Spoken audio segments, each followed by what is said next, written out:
Assalamualaikum warahmatullahi wabarakatuh.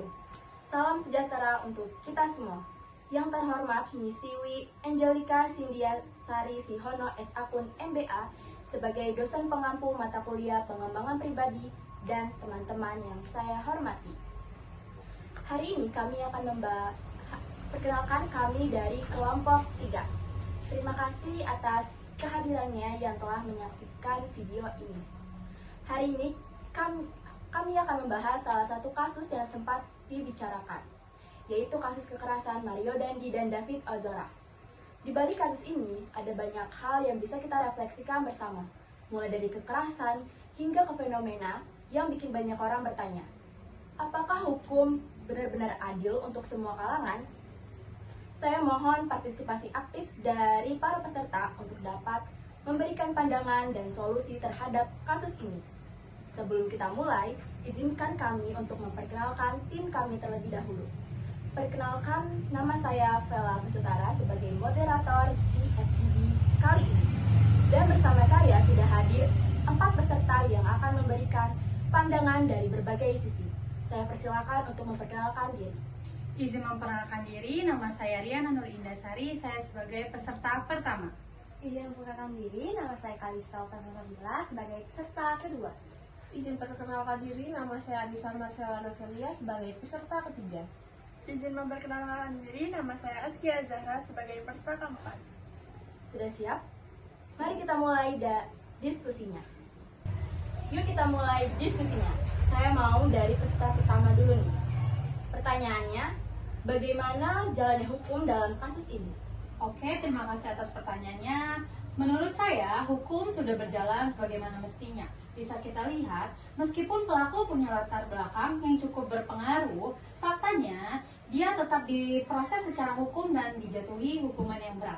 Itu artinya hukum kita masih berjalan sebagaimana mestinya dan nggak sepenuhnya tunduk pada status sosial. Dan jangan lupa juga, proses ini juga masih cukup transparan. Publik bisa ikutin perkembangan kasusnya dari awal sampai akhir. Itu pendapat saya. Kalau yang lain? Menurut saya cukup sepakat justru karena ada tekanan dari publik dan sosial, proses hukum bisa secepat itu. Kalau kasus ini viral, belum tentu pelakunya langsung tindak. Itu menunjukkan bahwa sistem hukum kita masih rentan dipengaruhi tekanan luar dan masih ada ketimpangan perlakuan terhadap orang-orang yang punya kuasa. Kasus ini aja sempat bikin curiga, lalu pelaku kaya masih bebas, sementara korban sudah dalam kondisi kritis. Itu sih pendapat saya. Iya, saya setuju dengan poin itu. Kita nggak bisa nutup mata bahwa privilege sosial benar-benar punya peran. Coba bayangin kalau pelakunya bukan anak pejabat, tapi orang biasa. Apa prosesnya akan tetap sebesit itu? Belum tentu. Kita masih sering lihat kasus-kasus serupa yang bahkan nggak naik ke permukaan karena pelakunya nggak terkenal atau nggak punya backing. Dan yang lebih miris, banyak korban yang nggak dapat keadilan hanya karena mereka nggak punya akses atau dukungan dari media. Saya bisa paham kekhawatiran teman-teman, tapi saya tetap merasa bahwa kasus ini jadi bukti kalau hukum kita bisa bekerja dengan baik, apalagi ketika dikawal publik. Memang, sorotan media membantu mempercepat prosesnya, tapi kan hasil akhirnya tetap sesuai hukum. Pelaku dihukum berat, bahkan sampai dikeluarkan dari sekolah dan keluarganya juga diperiksa. Buat saya, ini bisa jadi contoh kalau kita sebagai masyarakat juga punya peran penting dalam memastikan keadilan ditegakkan. Menarik ya, dari tadi kita sudah lihat bagaimana dua argumen yang cukup berimbang. Sekarang saya ingin geser ke pertanyaan berikutnya. Menurut kalian, apakah privilege sosial seperti status anak pejabat masih mempunyai pengaruh besar terhadap jalannya hukum di Indonesia? Menurut saya jelas masih ada. Kalau kita lihat pola yang terjadi, seringkali mereka yang punya nama besar cenderung dapat perlakuan yang lebih lembut. Bahkan karena ada kasus yang akhirnya dianggap selesai secara damai, padahal harusnya masuk ranah pidana. Ini bikin kita tanya, apakah hukum itu benar-benar sama untuk semua orang? Saya tidak bilang sistem kita sempurna sih, tapi kita udah lihat ada perubahan. Zaman sekarang masyarakat juga lebih melek hukum dan berani bersuara. Dan dengan adanya media sosial, semua juga bisa ikut mengawasi. Kasus ini adalah contohnya. Meskipun pelakunya punya privilege, tetap dia nggak bisa lolos dari jerat hukum. Artinya kita sudah masuk di fase di mana kuasa publik bisa menyeimbangkan kekuatan elit. Itu menurut pendapat dan opini saya. Oke, cukup. Sudah mulai panas. Sekarang aku mau ngajak kita mikir dari sisi yang lain.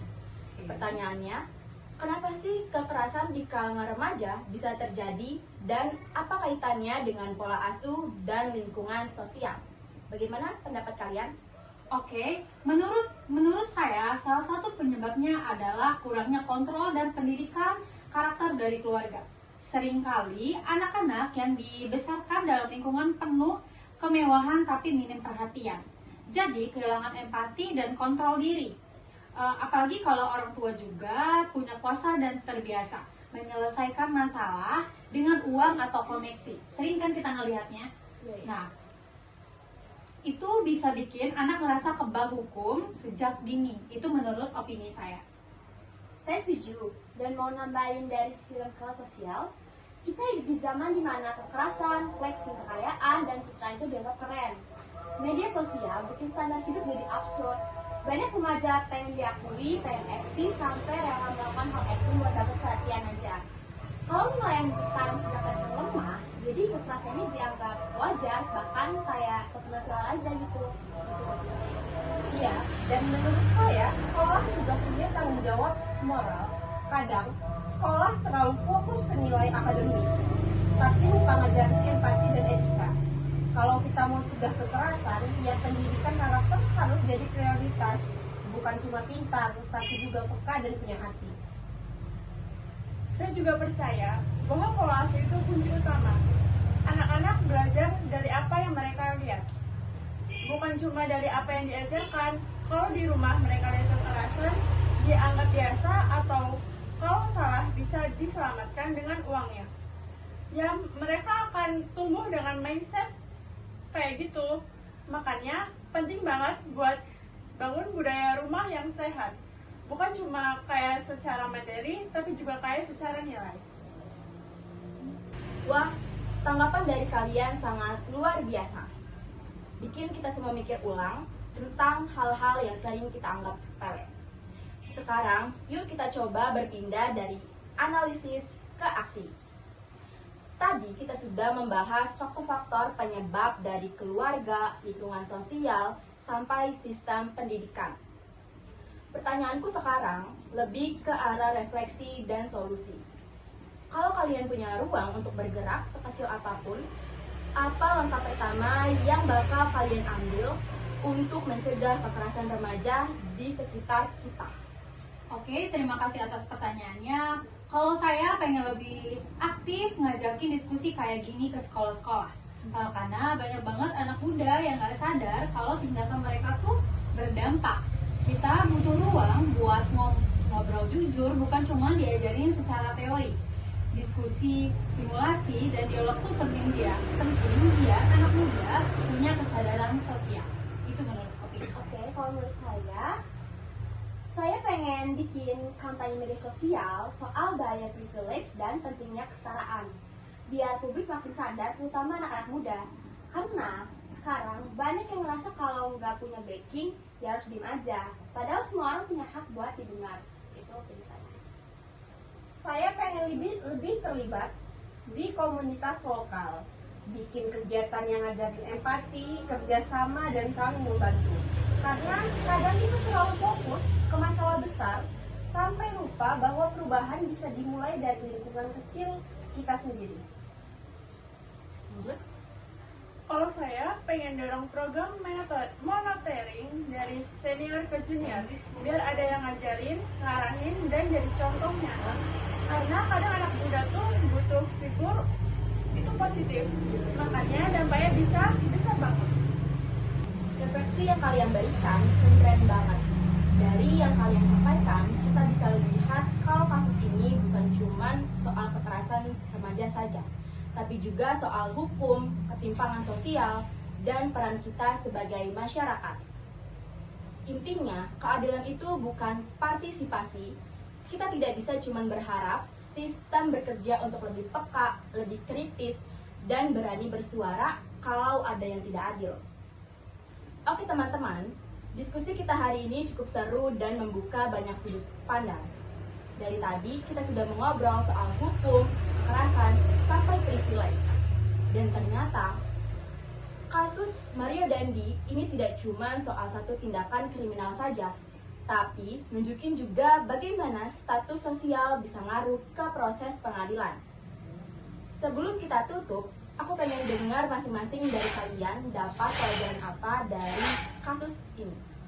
Oke, baik. Kalau menurut pandangan saya, kasus ini bisa jadi bukti bahwa hukum kita sebenarnya masih bisa jalan, asal diawasi dan dikawal sama-sama oleh masyarakat. Meskipun pelakunya anak pejabat, tapi tetap diproses dan dapat hukuman. Itu artinya hukum kita sudah mulai bergerak dari arah yang lebih adil. Selama kita juga tidak tinggal diam. Itu menurut pandangan saya. Menurut pandangan saya, kalau saya justru mikirnya yang bikin hukum beneran jalan ya karena kasusnya viral. Kalau nggak ramai di media sosial, bisa aja loh pelakunya langsung tindak. Itu nunjukin kalau sistem kita tuh masih berat sebelah. Privilege seksual tuh masih berasa banget pengaruhnya. Jadi penting banget buat kita buat terus kritis dan peka sama isu-isu kayak gini. Buat saya pribadi, kasus ini tuh kayak pengingat gitu kalau keadilan tuh masih belum benar-benar rata. Status sosial, latar belakang keluarga, itu semua masih bisa bikin perlakuan jadi beda. Dan kadang hal-hal kayak gitu malah dianggap biasa. Padahal sebenarnya itu masalah besar. Kita nggak boleh menganggap privilege itu hal wajar. Iya, saya juga setuju sih. Tapi saya lebih fokus ke poin bahwa masyarakat tuh punya peran penting banget. Karena makin banyak yang peduli dan awal, sistem hukum juga jadi nggak bisa semena-mena. Jadi ya, kita sebagai generasi muda juga harus ikut jaga itu. Bukan cuma nonton, tapi aktif bersuara kalau ada yang nggak beres.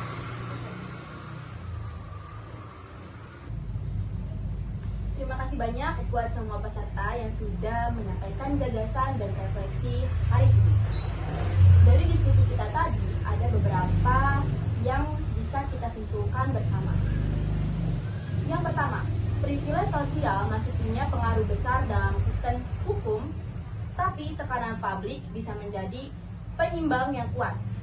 Yang kedua, kasus Mario Dandi bukan hanya soal kekerasan remaja, tapi juga membuka mata kita soal bagaimana sistem keadilan berjalan di tengah masyarakat yang masih timpang secara sosial.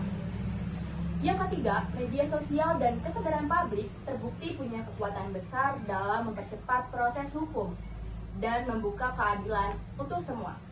Dan yang terakhir, generasi muda punya peran penting dalam menjaga keadilan, bukan hanya dari penonton, tapi juga pengawal dan penggerak perubahan. Semoga diskusi kita hari ini tidak cuma berhenti di layar ini saja, tapi bisa jadi bahan refleksi dan langkah nyata untuk kita semua. Terima kasih untuk teman-teman yang sudah menonton FGD kelompok 3 hari ini. Semoga apa yang dapat kami sampaikan bermanfaat bagi kalian semua. Terima kasih. Wassalamualaikum Warahmatullahi wabarakatuh.